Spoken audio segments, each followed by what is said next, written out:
नमस्कार साथियों, मैं doctor Manik Kumar Saxena. Seizure SEIZURE या एपिलेप्सी EPILEPSY या मिर्गी एक बहुत सामान्य बीमारी है जो पैदाइश से लेकर बुढ़ापे तक कभी भी किसी भी व्यक्ति को हो सकती है।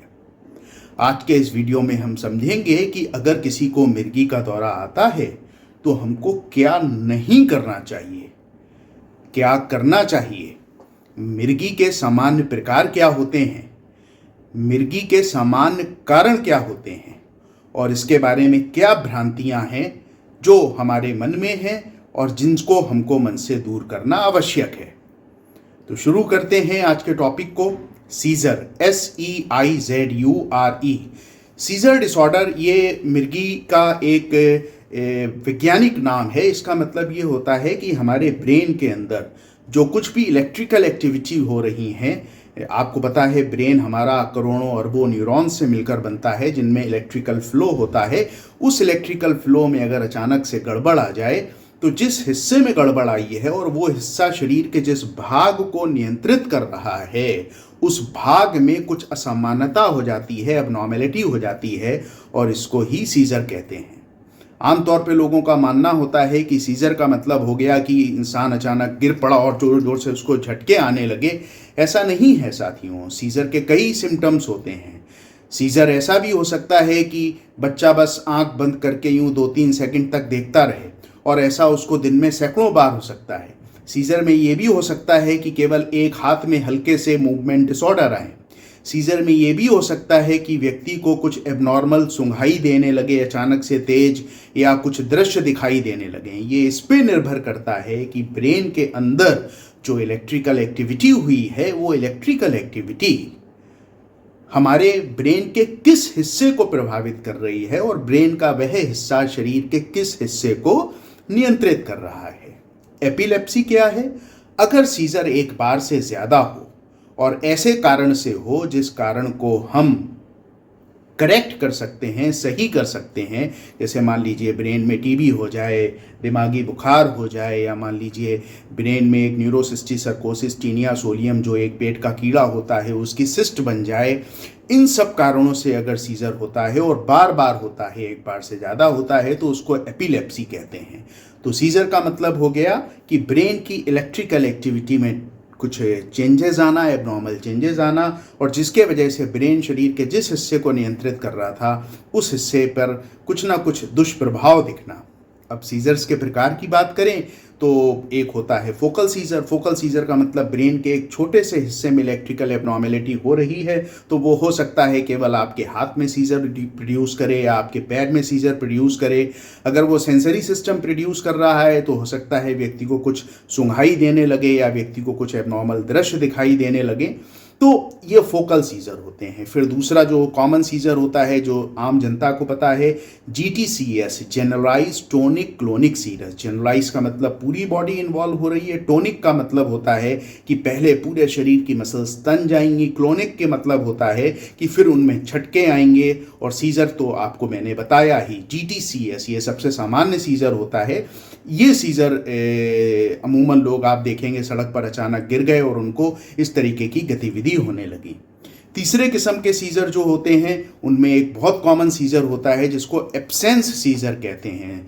ये बच्चों के माँ बाप खास तौर पे और ध्यान से सुने, एब्सेंस सीजर एक ऐसा प्रकार है कि ब्रेन के एक ऐसे एरिया में इलेक्ट्रिकल एक्टिविटी की एबनॉर्मेलिटी होती है कि बच्चे को, आमतौर पे ये बच्चों में होता है, थोड़ी देर के लिए 2-3 सेकंड के लिए ना कुछ दिखाई देता है ना कुछ सुनाई देता है, वो एकदम से म्यूट हो जाता है, जैसे पॉज का बटन आप दबा दें, और ऐसा 2-3-4-5 सेकंड रहता है।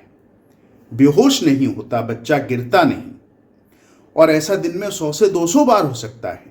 तो अक्सर टीचर ये कंप्लेन लेकर आते हैं कि आपके बच्चे में बहुत ज़्यादा इनडिसिप्लिन है, और अक्सर मैं पूछती हूँ उसका नाम लेकर कि तुम क्लास सुन रहे हो, और अक्सर वो कोई जवाब नहीं देता।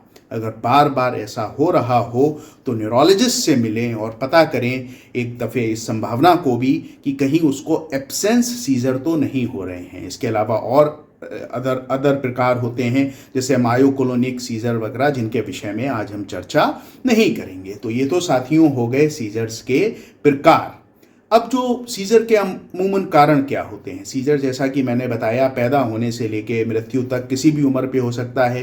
पैदाइशी अगर सीजर है तो आमतौर पे पैदा होते वक्त अगर कुछ ऐसा हो गया कि ब्रेन को ऑक्सीजन की सप्लाई कम हुई, कुछ डिलीवरी में कॉम्प्लिकेशन हो गए, तो सीजर हो सकता है। कोई कॉन्जेनाइटल पैदाइशी एबनॉर्मेलिटी लेकर बच्चा पैदा हुआ है तो सीजर हो सकता है। इसके अलावा बर्थ के दौरान ब्रेन को चोट लग गई, दिमाग को चोट लग गई तो सीजर हो सकता है।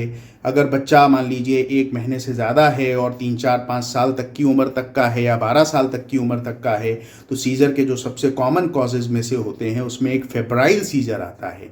अगर बच्चे को तेज बुखार चढ़ता है, अच्छा बुखार तेज की बात नहीं है, खास बात यह है कि बुखार तेजी से चढ़ता है। जैसे अगर किसी बच्चे को अचानक से 105 बुखार आ गया तो उसमें फेब्राइल यानी बुखार की वजह से सीजर आने की आशंका कम रहेगी।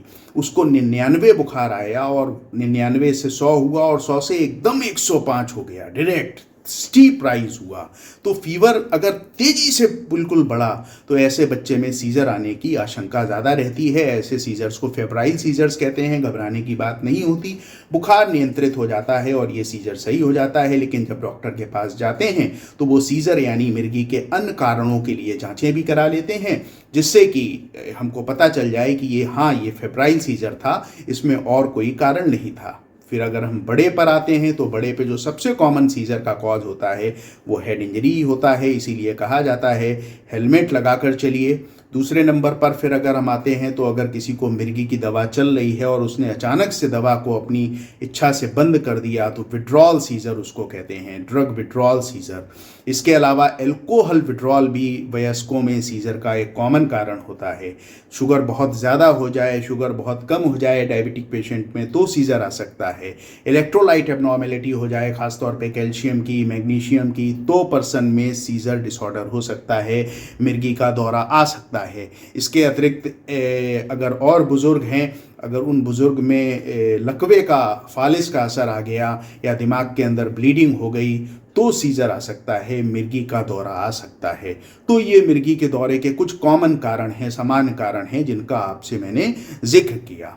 अब मैं बात करता हूँ कि सीजर डिसऑर्डर यानी मिर्गी के डिसऑर्डर में यानी एपिलेप्सी में अगर किसी पर्सन को हम रोड पर जा रहे हैं, अचानक देखा कि एक व्यक्ति बाइक से गिरा और उसको मिर्गी के दौरे आने लगे, तो जनरलाइज टॉनिक क्लॉनिक सीजर, इस पे ही मैं अपना फोकस करूंगा। जनरलाइज माने पूरे शरीर में। ऐसा व्यक्ति सबसे पहले गिरता है, गिरने के बाद टोनिक, उसका पूरा शरीर अकड़ता है, मसल्स में टोन बढ़ जाती है, और क्लोनस का मतलब फिर उसको झटके ऐसे मूवमेंट आने लगते हैं और फिर थोड़ी देर के बाद वो बेहोशी की अवस्था में चले जाते हैं। इसको जनरलाइज टोनिक क्लॉनिक सीजर कहते हैं। ये अवस्थाएं समझना क्यों ज़रूरी है?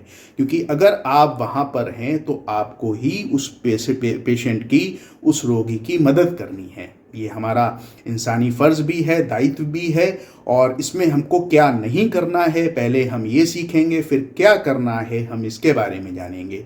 तो एक भ्रांति है लोगों में कि रोगी को जूता सूंघा दें तो मिर्गी का दौरा चला जाता है। तो साथियों, ये भ्रांति कहाँ से उत्पन्न हुई इसके विषय में मैं नहीं जानता, लेकिन आपको बताना चाहता हूँ ये जो जनरलाइज टॉनिक क्लॉनिक सीजर होता है ये कुछ सेकंड से लेके 1.5-2 मिनट तक ही रहता है।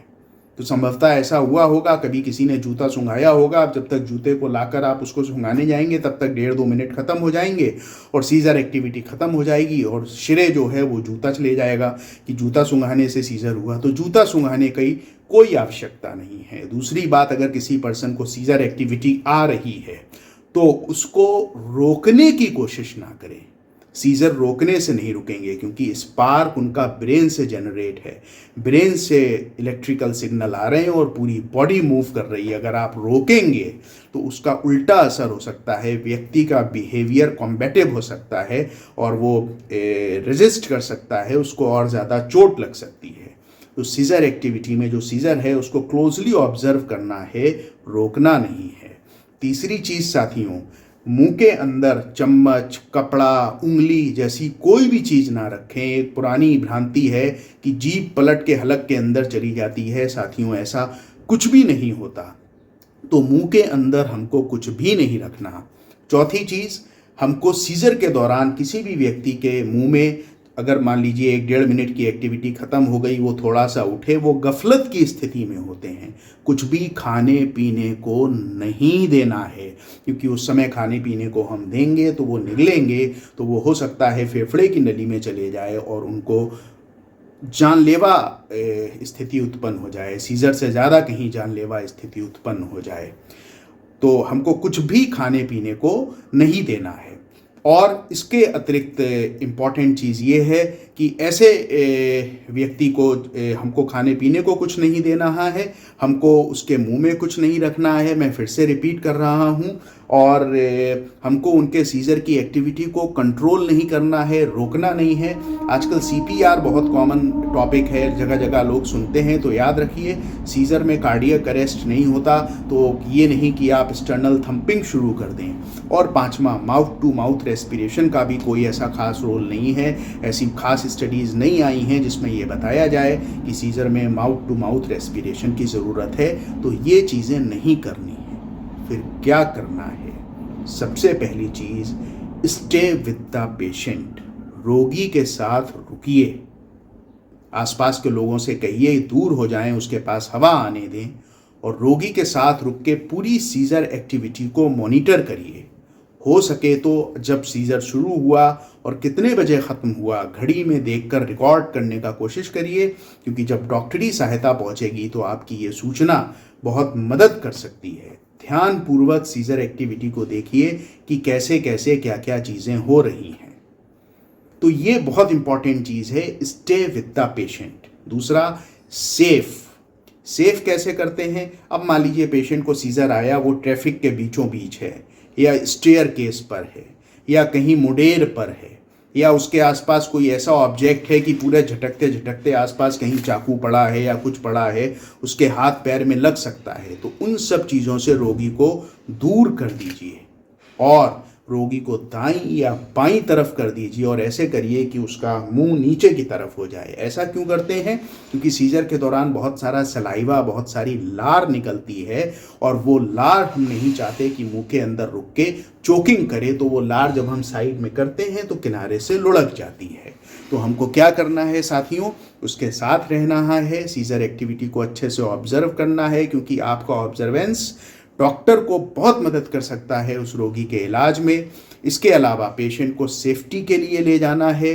सेफ्टी के लिए मैंने आपको बताया, एक तरफ टर्न कर देना है, और उसके अगर गर्दन पे टाई वगैरह बंधी हुई है, कुछ टाइट चीज़ है, तो उसको लूजन अप कर देना है, कपड़े लूज कर देने हैं। 1 या 1.5 मिनट के अंदर ये सीजर एक्टिविटी समाप्त हो जाएगी। व्यक्ति थोड़ा थोड़ा होश में आएगा, गफलत में रहेगा। आप उनको एक तरफ ले जाएं, किनारे ले जाएं, पूरा असिस्ट करें, उनके घर वालों को फ़ोन करें, नहीं तो एम्बुलेंस को फ़ोन करें। एम्बुलेंस आएगी, घर वाले आएंगे और उनको लेकर चले जाएंगे। तब तक उनके साथ रहिए। बहुत सारे लोग ऐसे होते हैं जो सीजर के बाद कुछ समय के लिए बेहोश हो जाते हैं, तो उनकी उस समय केयर बहुत ज़रूरी है। तो जैसा कि मैंने सबसे पहले बताया, स्टे विद द पेशेंट। दूसरा, सेफ्टी के लिए बताया क्या करना है। और तीसरा जो मैंने चीज़ बताई, स्लाइड, एक तरफ स्लाइड कर देना है मुंह को नीचे करते हुए। उसके पीछे का मैंने आपको लॉजिक भी बताया। तो साथियों, ये मैंने आज आपके साथ डिस्कस किया कि सीजर क्या होता है, सीजर क्यों होता है, सीजर के कॉमन प्रकार क्या होते हैं। एब्सेंस सीजर के विषय में बताया, जो बच्चों में बहुत कॉमन होता है और अक्सर उसको स्कूल की खराब परफॉर्मेंस से जोड़कर देखा जाता है।